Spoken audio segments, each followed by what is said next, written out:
السلام علیکم ورحمۃ اللہ وبرکاتہ۔ الحمد للہ رب العالمین والصلاة والسلام علی سید الانبیاء والمرسلین وعلی آلہ واصحابہ اجمعین۔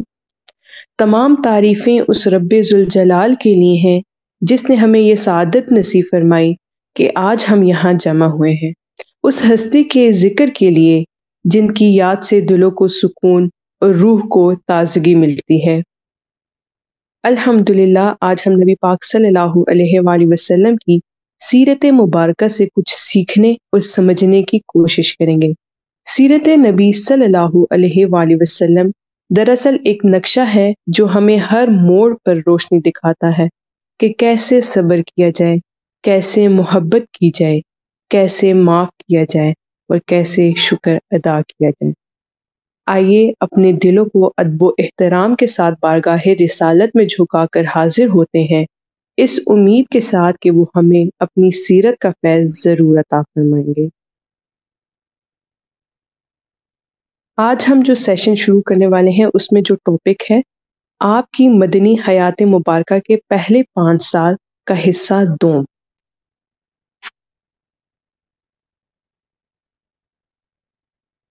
بسم اللہ الرحمن الرحیم، صلی اللہ تعالیٰ علی حبیبہ محمد وآلہ وسلم، صلی اللہ تعالیٰ علی حبیبہ محمد وآلہ وسلم، صلی اللہ تعالیٰ علی حبیبہ محمد وآلہ وسلم۔ حصہ دوم۔ جنگ احد میں مسلمانوں کو پہنچنے والے نقصان کے باعث یہودیوں نے پروپیگنڈا شروع کر دیا۔ یہودیوں نے لوگوں سے کہا اگر محمد اللہ کے رسول ہوتے تو انہیں شکست نہ ہوتی۔ اس موقع پر سورہ ال-عمران کی یہ آیت نازل ہوئی۔ ترجمہ و مفہوم: کافروں کا مقابلہ کرنا نبیوں کا قدیم دستور ہے، اس سے پہلے بھی نبیوں پر تکالیف گزری ہیں، لیکن وہ مایوس اور نا امید کا شکار نہیں ہوئے، بلکہ وہ استقامت اور پائیداری کی وجہ سے کامیاب ہوئے، اور اللہ صاحب استقامت لوگوں کو دوست رکھتا ہے۔ جماعت قریش نے ہر طرف یہ منادی کرا دی کہ مسلمانوں کو زندہ پکڑ لانے پر انعام دیا جائے گا۔ ایک مسلمان قیدی کے لیے اتنا زیادہ انعام مقرر کیا گیا کہ مشرکین مسلمانوں کی تلاش میں لگ گئے۔ 30 افراد پر مشتمل ایک جماعت تبلیغ دین کے لیے جاتے ہوئے ان لوگوں کے نرغے میں آ گئی۔ اغوا کرنے والوں نے مسلمانوں کو زندہ پکڑنا چاہا لیکن دو بدو جنگ ہوئی۔ 30 افراد میں سے 3 زندہ بچے۔ بدوی لٹیرے ان تینوں کو گرفتار کر کے مکہ لے جانے لگے تو ان میں سے ایک کسی طرح بچ نکلنے میں کامیاب ہو گیا۔ صحرا کے لٹیرے ان کا تعاقب کر کے دوبارہ پکڑنا چاہتے تھے، لیکن جب زندہ پکڑنے میں ناکام رہے تو ان ظالموں نے ان کے ٹکڑے ٹکڑے کر کر صحرا میں پھینک دیا۔ یہ لٹیرے باقی 2 مسلمانوں کو باندھ کر مکہ لے آئے۔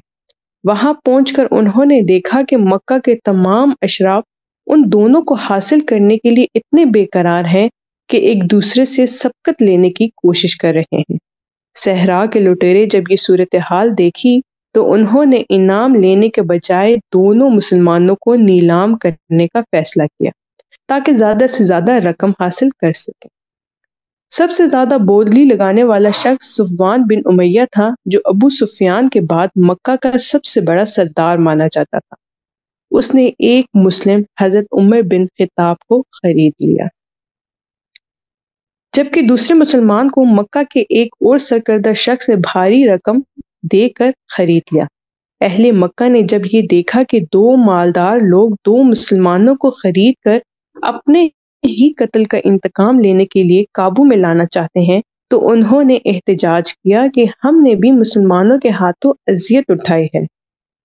بدر و احد میں ہمارے عزیز و اقارب بھی قتل ہوئے ہیں، ہمارا حق بنتا ہے کہ ان 2 مسلمانوں کو مرتے اور تڑپتے دیکھیں۔ تجویز پیش کی گئی کہ ان دونوں کو مکہ کے بڑے میدان میں قتل کیا جائے۔ صفوان بن امیہ نے کہا کہ میں نے اس مسلمان کے لیے بھاری رقم ادا کی ہے، لہٰذا مرنے کے بعد اس کے سر کی بولی لگاؤں گا تاکہ جو کوئی چاہے اس کے سر کو خرید لے اور اس کا سر پانی پینے کے لیے استعمال کرے۔ جس شخص نے سب سے زیادہ قیمت لگائی تھی، جب وہ تن سر سے جدا کرنے کے لیے جنازے کے پاس پہنچا تو اس نے دیکھا کہ حضرت عمیر رضی اللہ تعالیٰ عنہ شہید کے جسم پر سنہری رنگ کی بے شمار بھیڑیں جمع ہیں اور ہزاروں کی تعداد میں دوسری بھیڑیں جنازے کے گرد منڈلا رہی ہیں۔ حضرت عمیر رضی اللہ تعالیٰ عنہ کا سر خریدنے والے سنہری بھیڑوں کی فوج دیکھ کر خوفزدہ ہو گیا۔ اس نے اپنے دل میں کہا کہ رات کو یہ بھیڑیں چلی جائیں گی تو سر کاٹ کر لے جاؤں گا۔ لیکن غروب آفتاب کے بعد سیاہی پھیل گئی اور موسلا دھار بارش شروع ہو گئی۔ بارش اتنی زیادہ برسی کہ سیلاب آ گیا۔ یہ نہیں معلوم کہ کس مقام پر پانی حضرت عمیر رضی اللہ تعالیٰ عنہ کی لاش کو بہا کر لے گئے۔ اس وقت کے سنگدل اہل مکہ نے دوسرے مسلمان کو شہر سے باہر لے گئے اور اسے مصلوب کر دیا۔ سن 665 ہجری کے مہینے 3 ہجری میں 40 افراد پر مشتمل مسلمانوں کا ایک دستہ مدینہ سے تبلیغ دین کے لیے روانہ ہوا اور معاونہ نامی کنویں کے پاس کفار نے ان پر حملہ کر دیا۔ مسلمانوں نے آخری دم تک مزاحمت کی اور سب کے سب شہید ہو گئے۔ قریش مکہ نے مدینہ پر سیاسی قبضہ قائم کرنے کے لیے یہودیوں کے ساتھ جنگی معاہدہ کیا اور بنی فزارہ اور بنی غطفان قبیلوں کا اپنا اتحادی بنا لیا۔ طے یہ پایا کہ اس سال کھجوروں کی ساری فصل قبیلہ غطفان اور بنی فزارہ کو دے دی جائے گی اور اس کے بدلے میں وہ لوگ حضور علیہ الصلوۃ والسلام کے خلاف قریش مکہ اور یہودیوں کی مدد کریں گے۔ مدینہ کے مشرق میں قبیلہ بنو سلیم آباد تھا۔ قریش نے اس قبیلے کو بھی اپنے ساتھ ملا لیا اور اس کے علاوہ 2 اور قبیلے جن کا نام کنان اور ثاقف تھا قریش کے اتحادی بن گئے، اور یوں ان کے بزم خود مدینہ پر قریش کا سیاسی قبضہ قائم ہو گیا اور بہت جلد ہی سیاسی محاصرہ ایک مکمل اقتصادی پابندی میں تبدیل ہو گیا۔ اس صورتحال میں مدینہ کے تجارتی قافلے شمال، جنوب اور مشرق کی طرف نہیں جا سکتے تھے۔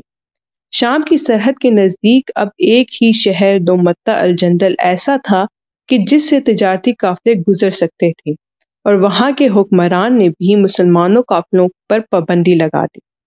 مسلمان تاجروں کے لیے ضروری تھا کہ مدینہ کے شہریوں کی ضروریات پوری کرنے کے لیے یہ راستہ استعمال کریں۔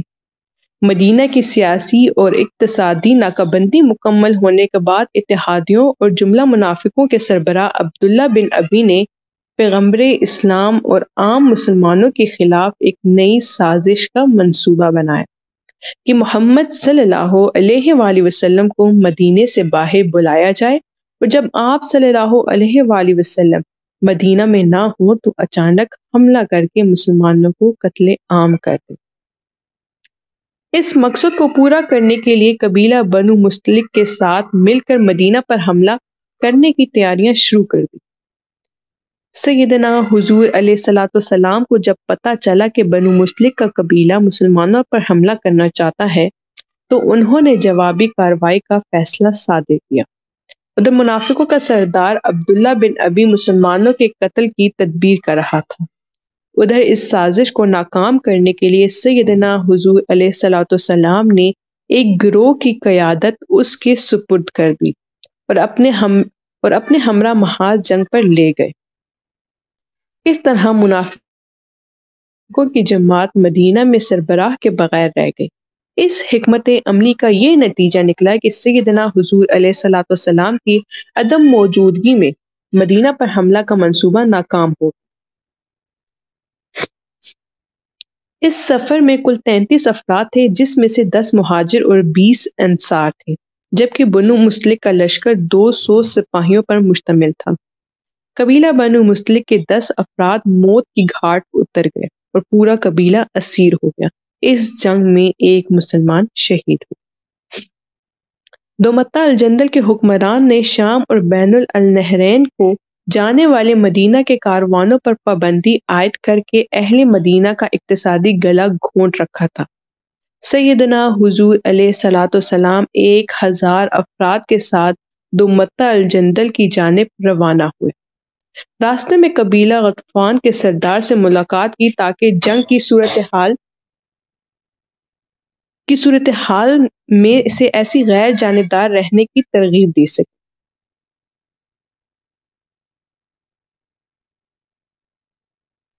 راستے میں قبیلہ غطفان کے سردار سے ملاقات کی تاکہ جنگ کی صورتحال میں ایسے اسے غیر جانبدار رہنے کی ترغیب دے سکے۔ رئیس نے کہا کہ وہ قریش مکہ اور خیبر کے یہودیوں کا اتحادی ہے، معاہدے کے تحت وہ مدینہ پر ہونے والے متوقع حملے میں اپنے سپاہیوں کے ساتھ ان کی مدد کرے گا۔ سیدنا حضور علیہ الصلوۃ والسلام نے انکوائری کروائی اور جب معلوم ہوا کہ یہ اطلاع درست ہے تو آپ صلی اللہ علیہ وآلہ وسلم مدینہ واپس تشریف لے آئے۔ جنگی ساز و سامان سے لیس قریش کی فوج 10,000 تھی۔ معزز صحابی سلیمان فارسی رضی اللہ تعالی عنہ نے بتایا کہ عجم میں قلعے یا شہر کا دفاع کرنے کے لیے اس کے گرد و نواح میں خندق کھودوا دی جاتی ہے۔ خندق کی گہرائی اور چوڑائی اتنی ہوتی ہے کہ دشمن کا پیادہ یا سوار فوج اسے پھلانگ نہ سکے۔ سیدنا حضور علیہ الصلوۃ والسلام نے خندق کھودنے کی اجازت مرحمت فرمائی اور حکم دیا کہ مدینہ کے مضافات میں پھیلے ہوئے کھیت اور باغات کی ساری پیداوار مدینہ کے گوداموں میں ذخیرہ کر دی جائے۔ مدینہ کے تمام مسلمان مرد اور عورتیں حتیٰ کہ جوان سال لڑکے اور لڑکیاں اور جو بھی بیلچہ اور کندل اٹھانے کے قابل تھے خندق کھودنے میں مصروف ہو گئے۔ 6 کلومیٹر لمبی خندق کھودنے کے لیے مسلمانوں نے شب و روز محنت کر کے ایثار و وفاداری کی بے مثال مظاہرہ کیا۔ خود سیدنا حضور علیہ الصلوۃ والسلام نے بھی دن رات کام کیا اور دوسروں کا ہاتھ بٹایا، کبھی کندل چلاتے اور کبھی مٹی ہٹانے میں مصروف ہو جاتے۔ مسلمان 10 کی ٹولیوں میں خندق کھود رہے تھے۔ جب 10 افراد اپنا مقررہ کام قبل از وقت پورا کر لیتے تو رضاکارانہ طور پر دوسروں کے کام میں شریک ہو جاتے۔ خدا واحد و لا شریک کے منکر 10,000 جنگجو سپاہیوں پر مشتمل مکہ کی فوج مدینہ پہنچی تو موسم بدل رہا تھا۔ سپاہیوں کو خیمے میں سردی لگ رہی تھی۔ مسلمان بھی جو خندق کے مختلف مقامات پر نگہبانی کے فرائض انجام دے رہے تھے سردی کی وجہ سے تکلیف میں تھے۔ ابو سفیان خندق سے گزرنے اور مدینے پر حملہ کرنے میں جب ناکام رہا تو اس نے یہودیوں سے رابطہ قائم کر لیا۔ مسلمانوں کو جب پتہ چلا کہ بنو قریظہ اور قریش مکہ کے درمیان جنگی معاہدہ ہونے والا ہے تو انہیں تشویش ہوئی۔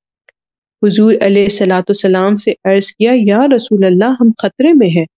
اگر بنو قریظہ پشت سے اور قریش سامنے سے حملہ کر دے تو ہمیں بہت نقصان اٹھانا پڑے، ہو سکتا ہے ہم فتح حاصل نہ کر سکیں۔ سیدنا حضور علیہ الصلوۃ والسلام نے انتہائی سکون اور یقین سے فرمایا، مشرکوں کو یہودیوں کی مدد پر بھروسہ ہے جبکہ میں اللہ کی مدد پہ یقین رکھتا ہوں۔ یقین رکھو اللہ ہمیں بے یار و مددگار نہیں چھوڑے گا۔ حالات کچھ ایسے بنے کہ بنو قریظہ اور قریش کے درمیان بدگمانی اور عدم اعتماد کی فضا پیدا ہو گئی اور مسلمانوں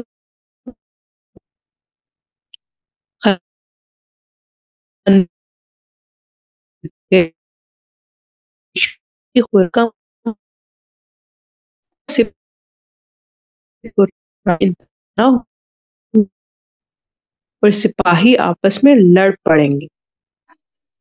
ابھی مسئلے کا کوئی حل سامنے نہیں آیا تھا کہ رات کو اتنی تیز آندھی آئی کہ خیمے اکھڑ گئے اور ہوا میں غباروں کی طرح اڑنے لگے۔ آگ بجھ گئی تو شدید سردی ہو گئی اور دیکھتے ہی دیکھتے موسلادھار بارش برسنے لگی۔ اتنی زیادہ بارش ہوئی کہ سیلاب آ گئے۔ ابو سفیان پر ایسا خوف طاری ہوا کہ اس نے کوچ کرنے کا حکم دیا۔ خود ابو سفیان کو بھاگنے کی جلدی تھی کہ وہ جب اونٹ پر بیٹھا تو اسے اتنا ہوش نہ تھا کہ اونٹ بندھا ہوا ہے۔ وہ اونٹ کو بھگانے کے لیے پے در پے تازیانے مارتا رہا۔ مشرکوں کی فوج مدینے کا محاصرہ چھوڑ کر الٹے پاؤں بھاگ گئے۔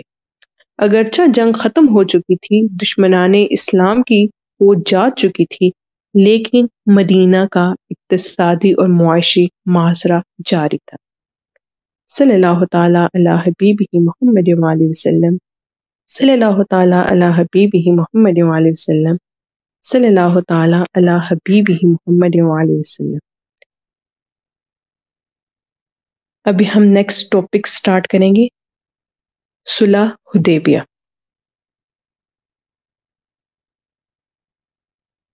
ایک رات سیدنا نبی کریم صلی اللہ علیہ وآلہ وسلم نے خواب دیکھا کہ آپ صلی اللہ علیہ وآلہ وسلم صحابہ اکرام کے ہمراہ مکہ مکرمہ تشریف لے گئے ہیں اور عمرہ ادا کر رہے ہیں۔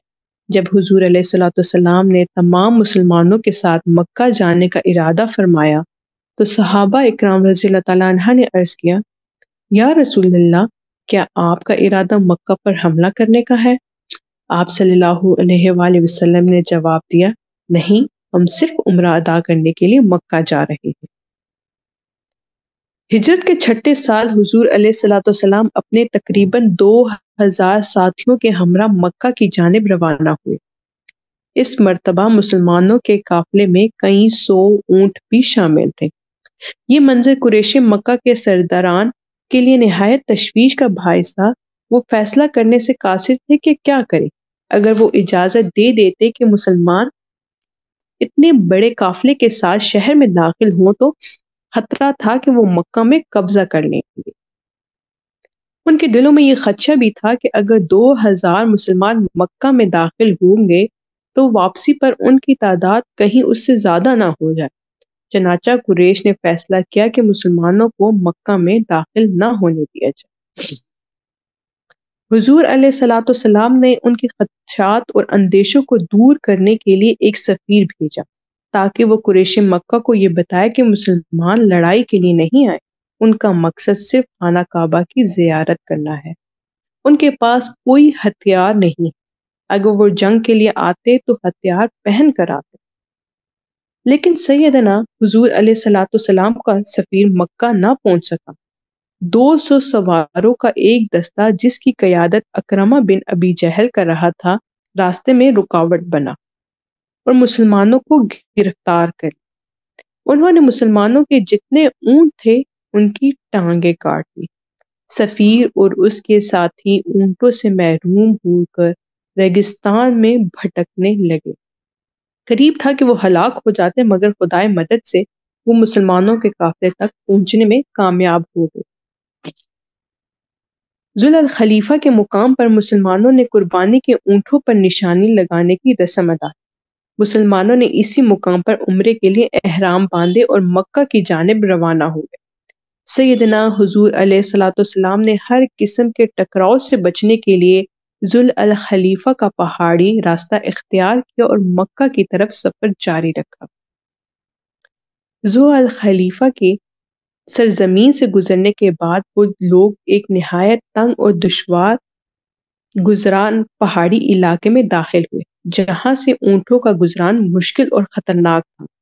اس علاقے میں مسلمانوں کو سورج کی حدت اور پیاس کی شدت کے باعث سخت تکلیف ہوئی، لیکن انہوں نے صبر اور استقامت سے راستہ طے کر لیا اور ایک ایسے مقام پر پہنچے جو حدیبیہ کے نام سے مشہور تھا۔ حدیبیہ مکہ سے تقریباً 11 کلومیٹر کے فاصلے پر واقع ہے۔ یہاں سے مکہ مکرمہ کا پورا منظر صاف دکھائی دیتا ہے۔ مکہ کے رہنے والوں کی آنکھیں اشکبار ہو گئیں، ان کے دل تڑپ اٹھے کہ تھوڑی ہی دیر بعد وہ اپنے وطن کی مٹی کی سونگھی خوشبو میں سانس لیں گے اور ان کے جسم و جاں پھر سے معطر ہو جائیں گے۔ لیکن ٹھیک ایسے ہی لمحات میں جب مسلمان احترام و والہانہ عشق کے جذبے سے مکہ پہنچنے کی تمنا کر رہے تھے، پیغمبر اسلام کا اونٹ جس کا نام سالب تھا، چلتے چلتے رک گیا اور زمین پر بیٹھ گیا۔ سیدنا حضور علیہ الصلوۃ والسلام نے اونٹ کو اٹھانے کی کوشش کی، وہ اٹھ گیا لیکن 2 قدم پیچھے ہٹ کر دوبارہ زمین پر بیٹھ گیا۔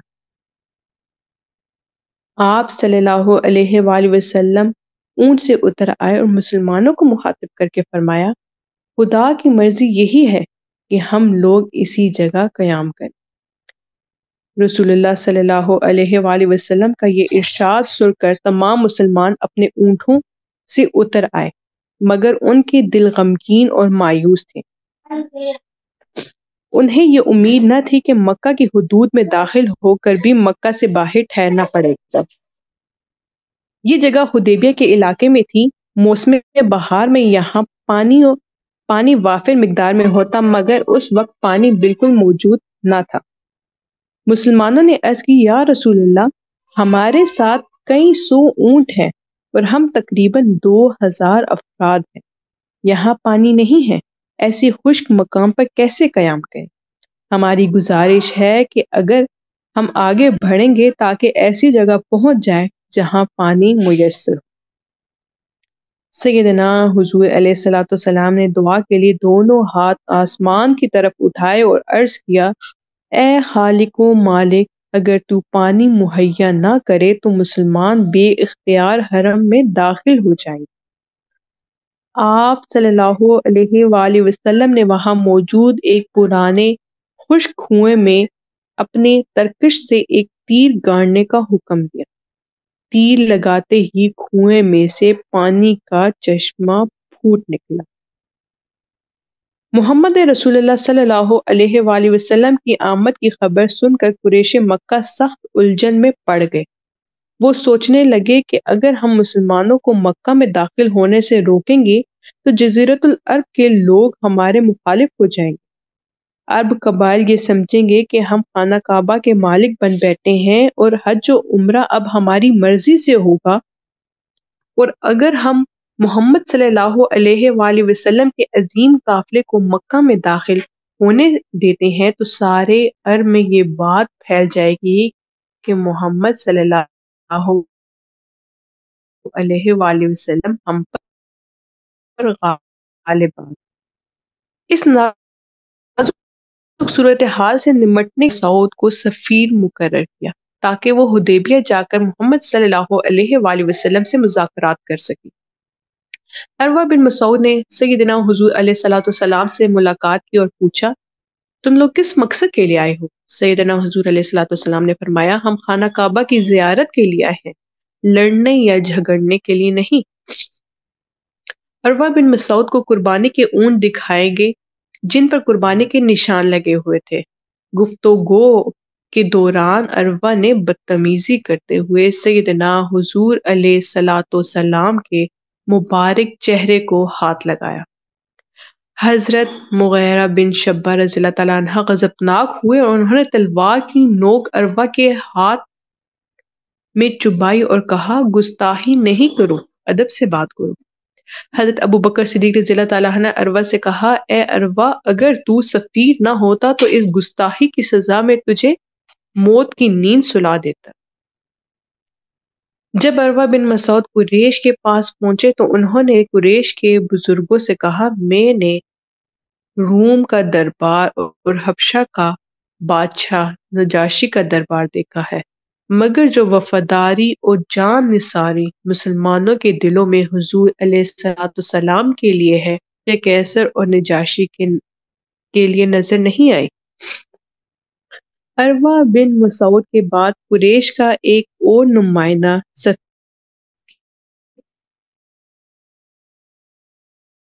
پانی سے کہا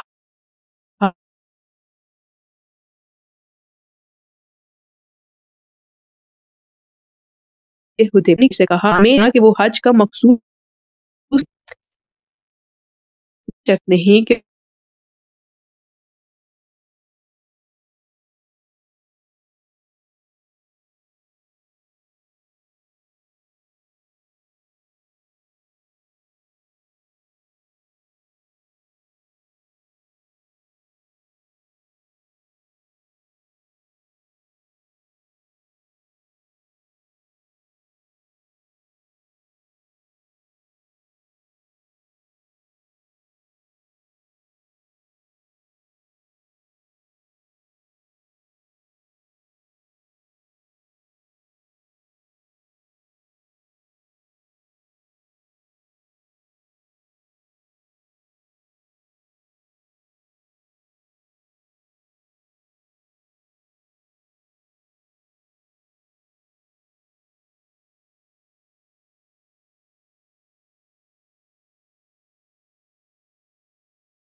السلام علیکم ورحمۃ اللہ وبرکاتہ۔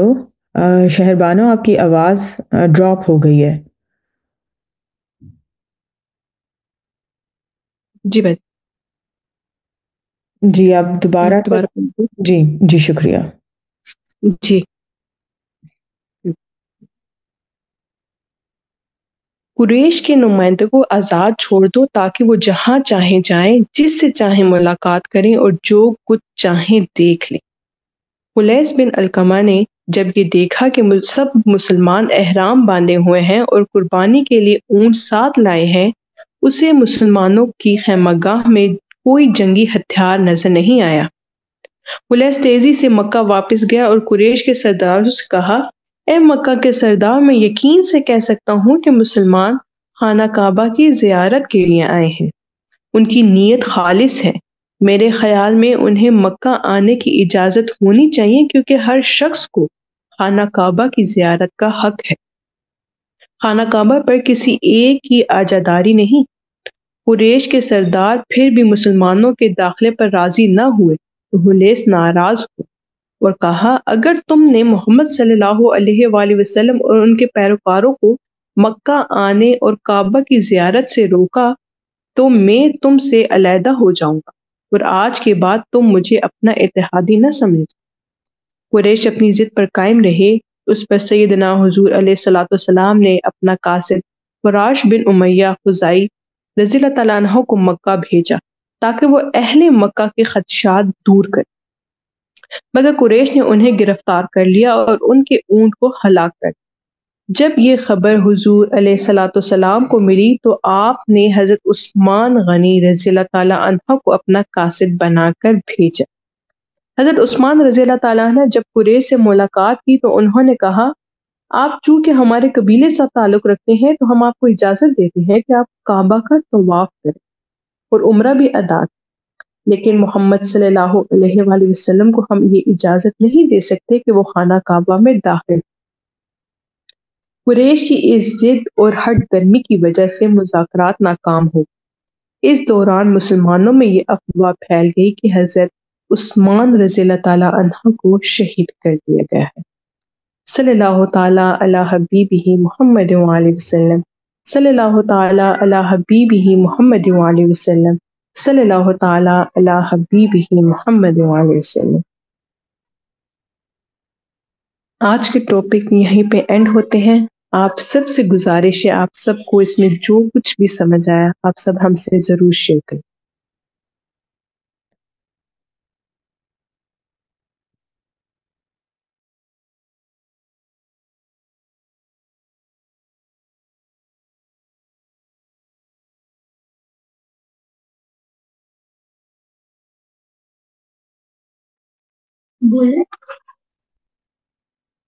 آج کا جو ٹاپک ہم نے پڑھا تو اس میں ہمیں ایک یہ پہلو بھی نظر آیا کہ حضور علیہ الصلوۃ والسلام نے اپنے ہاتھوں سے خندق کھود رہے تھے۔ حضور علیہ الصلوۃ والسلام نے اس کام میں خود حصہ لیا ہے۔ اس منظر سے ہمیں کیا عاجزی، قیادت کے بارے میں کیا سبق ملتا ہے؟ آپ سب کچھ بات شیئر کرنا چاہیں گے؟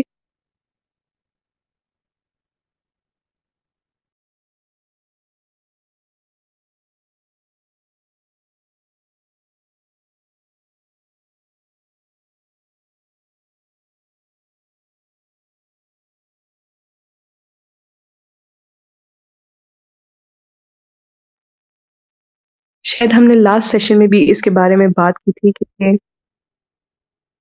حضور علیہ الصلوۃ والسلام اتنی عظیم ہستی ہونے کے باوجود بھی اپنے کام خود کر رہے ہیں، سب کی ہیلپ کر رہے ہیں۔ انہوں نے یہ نہیں کہا کہ میں ٹیم کا لیڈ کر رہا ہوں اور میں کام نہیں کروں گا۔ انہوں نے خود سب کی ہیلپ کی ہے۔ تو ہمیں بھی اس سے یہی سبق ملتا ہے کہ کوئی بھی کام چھوٹا بڑا نہیں ہوتا، سب کے ساتھ مل جل کر اپنا کام کرنا چاہیے۔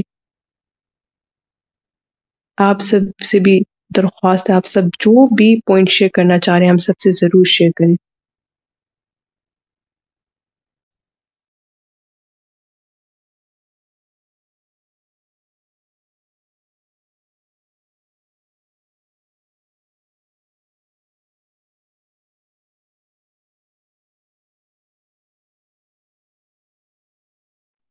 جی یسرا، آپ اپنے آپ کو انمیوٹ کر کے اپنی بات شیئر کر سکتی ہیں۔ السلام علیکم ورحمۃ اللہ وبرکاتہ۔ وعلیکم السلام۔ اس میں یہ ہے کہ جب کوئی گروپ کی شکل میں یا ویسے بھی سب سے بڑی بات تو حضرت پاک صلی اللہ علیہ وآلہ وسلم نے اپنا کام خود بھی کیا اور دوسروں کی بھی مدد کی، اور اس میں یہ بھی تھا ایک کہ جب اپنا کام بندہ ختم کر چکے جو ڈیوٹی ہے، تو اگر کسی دوسرے کو دیکھے تو اس کی مدد بھی کرے، جیسے کہ گروپ بنائے گئے تھے 10-10 کے، اور صحابہ کرام اپنا کام ختم کر چکے تھے تو پھر دوسروں کی بھی مدد کی تھی انہوں نے اس میں۔ اور اس میں میں ایک وہ سن رہی تھی بھپا جان کا کہ وہ انہوں نے بھی جیسے ہر طرح کا کام کیا، انہوں نے اتنی ان میں بھی سادگی تھی کہ انہوں نے بوریاں تک اٹھانے کا کام کیا۔ اور مجھے بس یہی خیال ایک جب میں جوائن کیا تو اسی ٹائم میں نے اس ٹائم یہ سنا ہے، تو یہ ایک خیال کہ جزاک اللہ خیرن احسن الجزا فی الدارین۔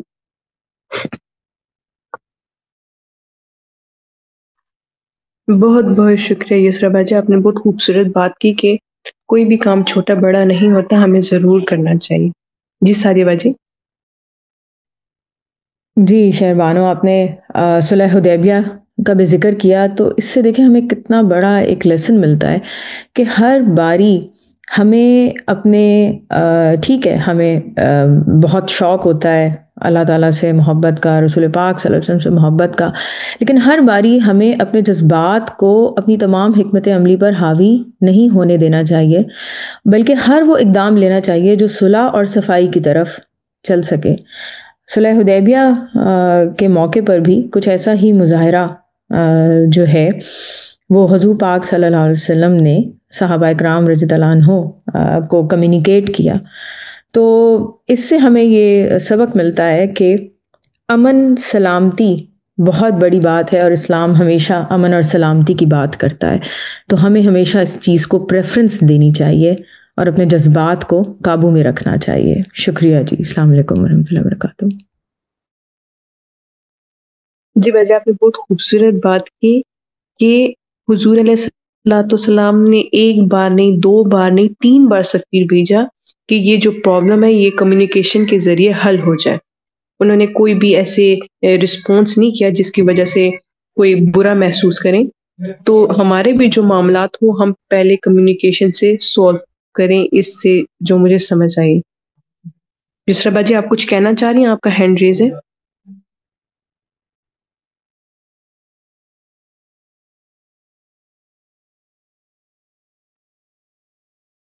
جی ٹھیک ہو گیا۔ اب ہم اپنی کلاس کا اینڈ کرتے ہیں۔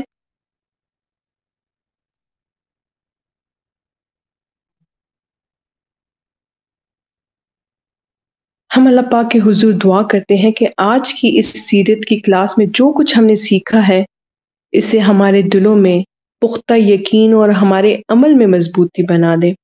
یا رب، ہمیں حضور علیہ الصلوۃ والسلام کے راستے پر چلنے والا بنا دے، ہمارے اخلاق کو نرم، ہمارے دلوں کو پاک اور ہمارے کردار کو نور سے بھر دے۔ آپ سب کا بہت بہت شکریہ۔ اگلی کلاس میں ملاقات ہوگی۔ اللہ حافظ۔